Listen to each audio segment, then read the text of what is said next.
Oi, you. It's time for another episode of Dorothy and the Dealer. Let's tune into the conversation.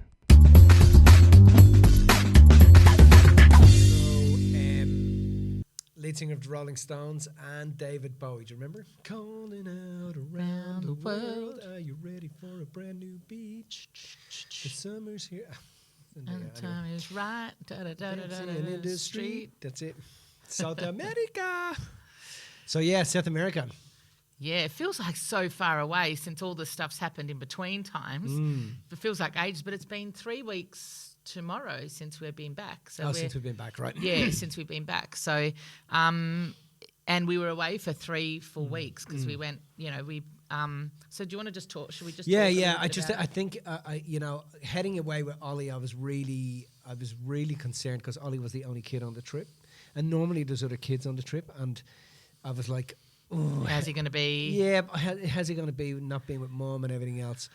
And I think, you know what? I was so proud of him. He's such a fucking legend. He is so good. He's such a good kid. And getting him on the plane and just watching the excitement in his eyes. Do you know what? Right from the get-go, what I noticed with him is how grateful he is. Yeah. And he is like, we went in the lounge, he's grateful. We went on the first plane from Perth to Melbourne, he goes, Mills. Yeah. Even if we get, because we had upgraded to business on the long leg, and he goes, business, you can't get better than this, mate. You can't get better than this. Like, we're in an economy seat because it's got a big screen. He was so grateful, and then he's in the and he's grateful. Like he was just like, oh my gosh, and This is so, like every step, every little thing, and then he's got a banter about him. He knows how to tease, but he knows where the line is, and he knows how to tease and to show you that he is actually teasing. He makes fun of himself, like not in a bad way, but in he doesn't mind having a laugh. Yeah. And then, but he always knows how to pull it back in, and you can always see how, like every now and then, he would just say something to me like, well, if it wasn't for you and Dad and Mum and Dad, I wouldn't be able to do this. Yeah. I wouldn't be here. Oh, it was because of this that we'd just little things that really, really showed. He's a real little legend. But it's also not as like what you're saying. It's not. It's the fact that he was verbalizing it, and he was like he would stop and he'd say to me, Dad, how lucky am I? Like I get to do this with you, and I get to come with these people, and I get to meet all these people and hang out with these people. But Dad, I also get to see alien stuff, and I get to see, I get to see things that none of my friends in my class are ever even going to believe that I've seen. You know, even if I show them pictures, they won't believe what I've seen. Yeah. But just to see that little flame inside of him just light up, you know what I mean? And how kind he is, and how warm he is, and how understanding he is. Well, even when I'm under pressure with stuff, like he knows to go, hey, it's all right, it's okay. And he doesn't, like he at no point did he piss and moan about anything. At no point did he say, I want this or I want. Yeah, because I remember you and I, the first, we're in America, we're not getting good food like we're used to in Australia. We went out to breakfast on the first day, and it was the shittiest place. Oh yeah. But he just takes it all in his stride, like other kids, and even just. It's not even about other kids. It's just that it's easy for a kid to complain about, it's not what I'm used to. But he was just like, this is what I got. And then for the rest of the trip, he's like it's not Joe's, like the same place. So it was really lovely to see. And not just that, it was really lovely to see his appreciation of a new country. Like he loved America. Loved it, yeah. Plus, and Texas is a cool place to take Texas, it was cool. So we did the virtual reality stuff over in Texas, and he loved that, playing Squid Games and beating you and whatever. I beat you both, by the way, in the Davy Jones one. I didn't do the Squid Games one, but in the Davy Jones one, I beat you both. And then seeing the Cybertruck, and then just every little thing every day, he was just really appreciative of and stuff like that. So having Oliver there was really good. You've had the girls there as well. All the kids have traveled with us, but I think one of the things I want to say is that this is why travel is so important with your kids. This is why, being able to take him away and spend time, just daddy and him time, it's just magic, because it really allows the kids to come out of themselves. It really allows them to let go of any inhibitions, connect, You know, he connected with all the adults. He had fun with all the adults. You know, he found things in common with them. He found ways to tease and to banter and to connect. And and some of them in particular, like and one of the chaps that was with us, the ice cream chap, Silva, and so Silva and him just clicked, you know what I mean? And they were just taking the mickey out of each other. It was just fantastic. All of the time, And Silva, like Silva runs ice cream vans, and he's just the ice cream man. You know what I mean? He's exactly how you would expect an ice cream man to be. Funny, good with the kids, great sense of humor.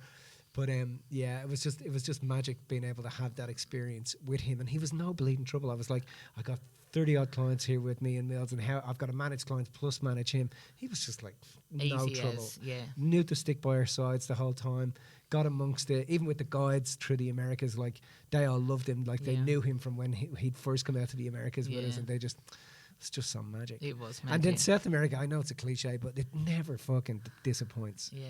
South America never disappoints. We'll get to South America in a minute, but we got to go to the comedy show or the comedy club. Oh, Joe Rogan's comedy club. Mitch, you were fangirling so badly. I was and totally you weren't even had no contact with Joe Rogan, but if it was any, like even just being in the same spaces was cool. Yeah. But the comedy club was phenomenal. Like I really, really enjoyed it. It was so fucking good. I'm so glad I went. And you know, I remember I went to the first show because you were staying with Ollie, and I went out and I got on the street, and the street that it's on is really dodgy. Like it's just downtown Austin.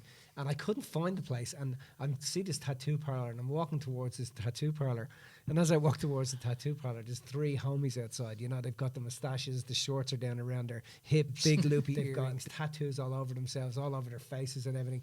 And I'm like, hey lads, listen, I'm looking for the comedy. And yeah, homie, don't worry, homie. You know, total Mexicans. Don't worry, homie, it's straight down there on the left. You see that big place with the sign above it? Yeah, that's you just go there. And I was like, oh, this is fucking so cool. I remember crossing the road and making my way down, and as I passed by one of the streets, there's a dead body being pulled out of a laneway and been put on a stretcher and literally put into an ambulance. And I'm like, only in America, dude. And then I remember coming around the corner and set up. I get into the line. They bring you inside. They take your phone off you to tell you. You're not allowed to get into full conversations with your mates. Well, they took my watch as well because it's a smartwatch. So they took and the phone, and they put in a little magnetic bag, and so it's really quick. So your phone is with you all the time, and then you go in and you have it unlocked as you leave, and that's it. Yeah. So you can't take photos. No heckling. You have to buy 2 drinks when you're in there, and it doesn't have to be alcoholic. Any two drinks is fine. And then the show was just so friggin' good. It was like 3 comedians came out. Was it 3 or 4? No, there were 3. 3. 2 first, and then the main comedian, guy, and they were all fucking hilarious. They were great, mate. I had sore ribs. I got to chat with some people beside us, and bought lots of merch as I came out, and like I was just I was so glad that I went there. Yeah. And then the next night, I went the next night because we could, obviously it's 18 plus, we couldn't go 2 of us at the same time, which is a bit disappointing. It's good to go with somebody, but it was still a great experience, and I got to meet a couple of people around. And then so I went the next night, and what was I going to say about that? Oh no! So when I went, I thought it was at 7 o'clock, and it turned out to be 8.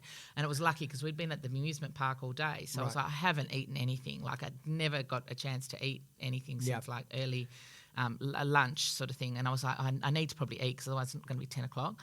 But I didn't have time. And then when I got there, because I got there early, thinking it was a 7 o'clock show, they said, I'll go around the corner, because I said, I just want steak. I don't want burgers and stuff. That's all I can see on this strip. Where can I get steak? And they said, go around the corner to Eddie V's. You're going to get a steak, and a lot of the comedians eat there. And I'm like, okay, I'll go down there. So I went down there and told you that that's where I was going.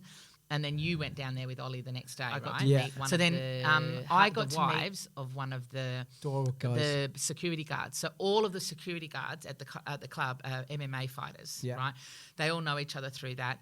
Anyway, and she was just giving me some of the little insights. She said that they'd seen him around, all that stuff. I went and had a drink with her afterwards. And then... you went to Eddie V's. We went to Eddie V's again the next night. But then on the last morning that we were in Texas, we met the girl who worked at Eddie V's and served you. The waitress at Eddie V's who served me and Ollie. When I went for breakfast the next day, she was the waitress at the breakfast place as well. So I said, "Do you work at Eddie V's?" And she goes, "Yeah." I said, "Do you ever see Joe Rogan?" And she goes, she said to us, she said there's only he eats in Eddie V's all the time.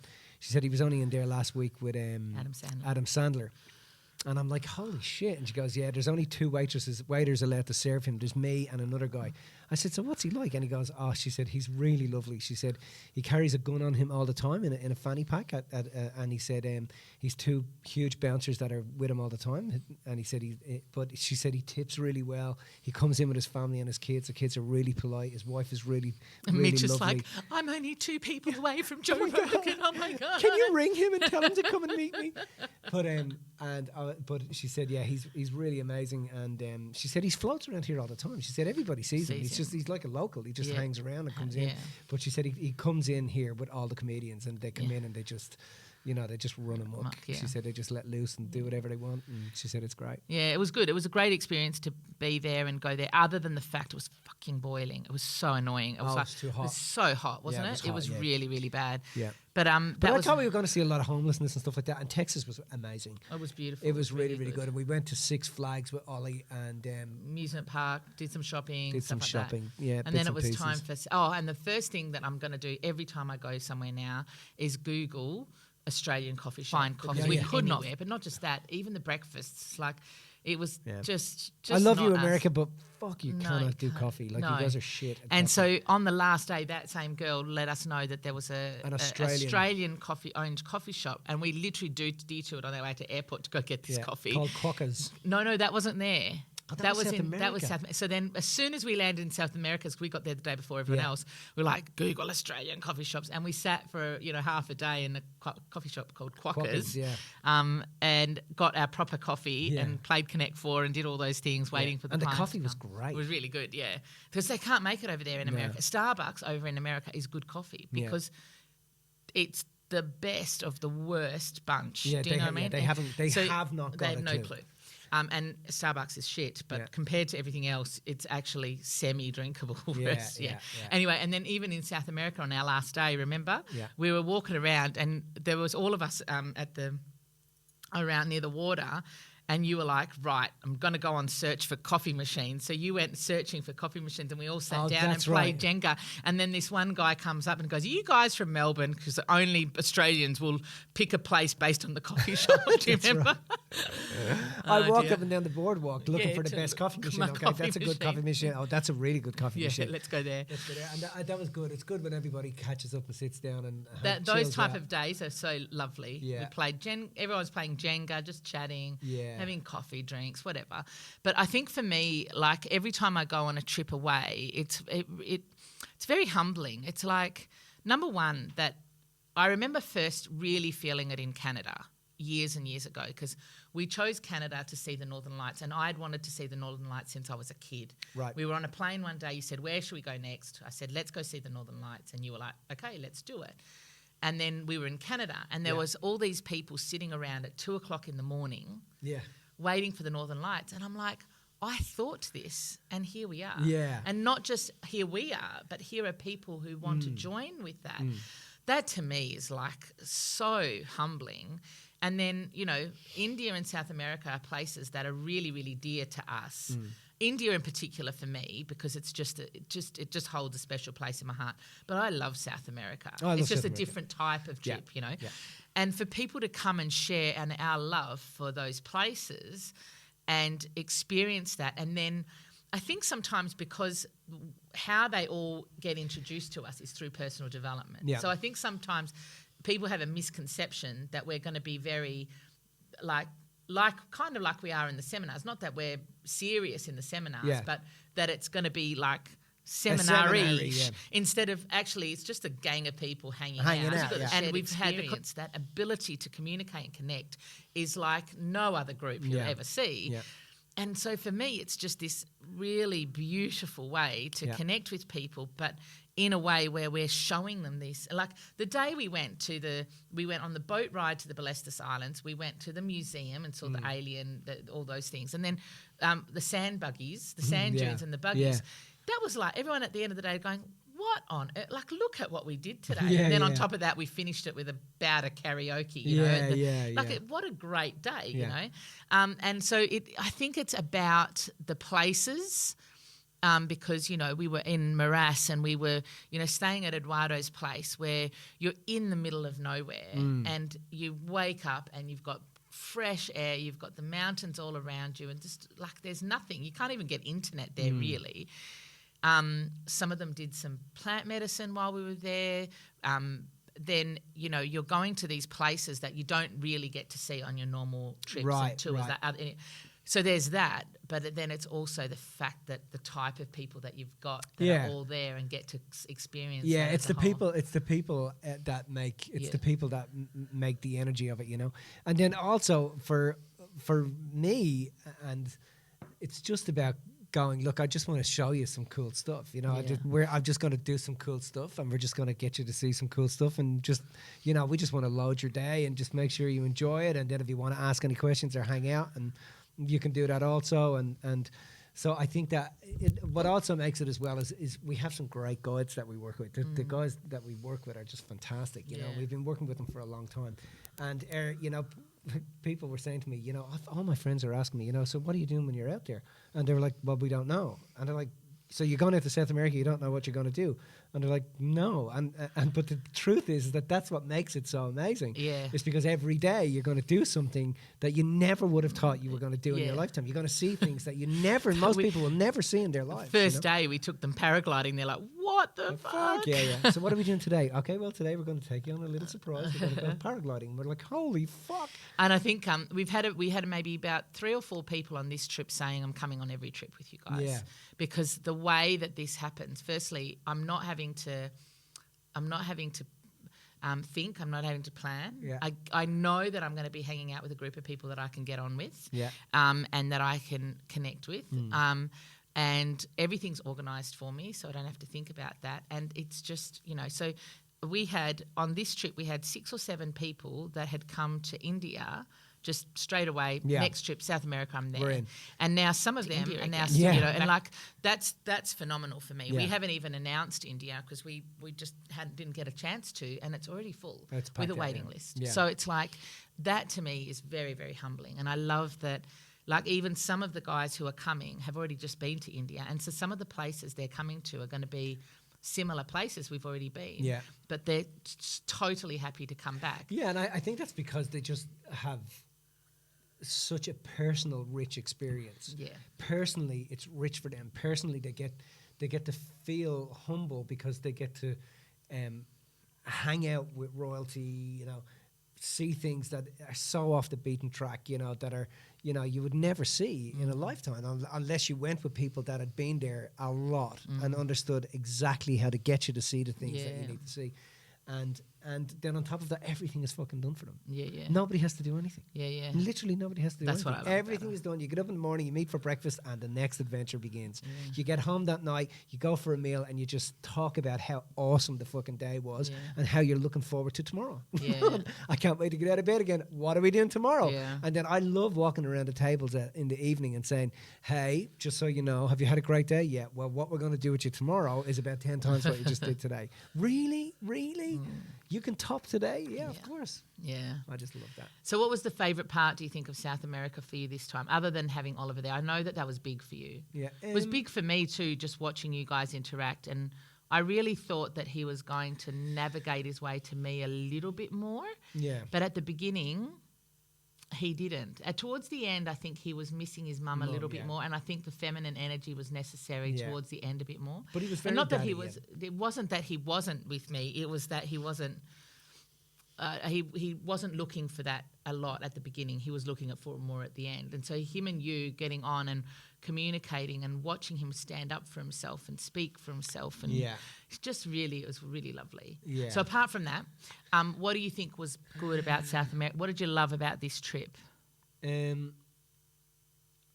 think one of the things that I really loved was the whole, when it came to the guys dealing with the shaman and being people opening their minds and going and doing some rituals and stuff like that, and them coming back and talking about how different they felt and how it expanded them and how they just felt so grateful that they were able to just do it in the first place and let go, of any inhibitions and just allowed the plant medicine to do what it needed to do.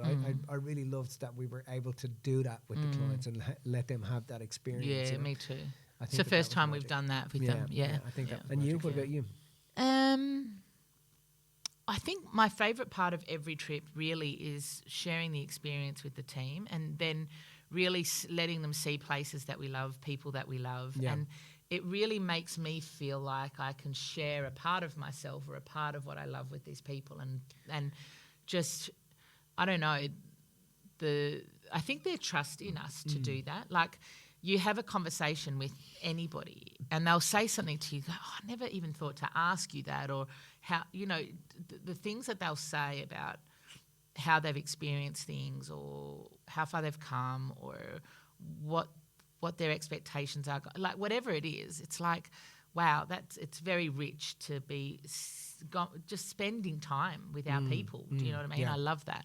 I love the teasing, the banter, the messing about, the connection that you get with everyone. Connection is one of my highest values. Yeah. So for me, having that level of connection around, I found out that Ian used to teach acrobatics. You know how he got off that hammock, that big hammock? And I was telling everyone, well, the way you do it, you got to swing yourself over, right? And everyone's like clamoring on top of that hammock. Do you see Ian get off it? He just split and swung up like I'd said. And I went, hang on a sec, like he did it right. Yeah. And it turns out he used to teach acrobatics and he was like, he's the oldest of the group and he was just the graceful getting on and off this massive hammock thing. Yeah, it's just little things like that. Yeah. And then in Eduardo's, there's no electricity. Like we chose deliberately. Like Eduardo said to me, Millie, we can put like lights on and stuff, but I like it with the candles and let's do it this way. Let's do it.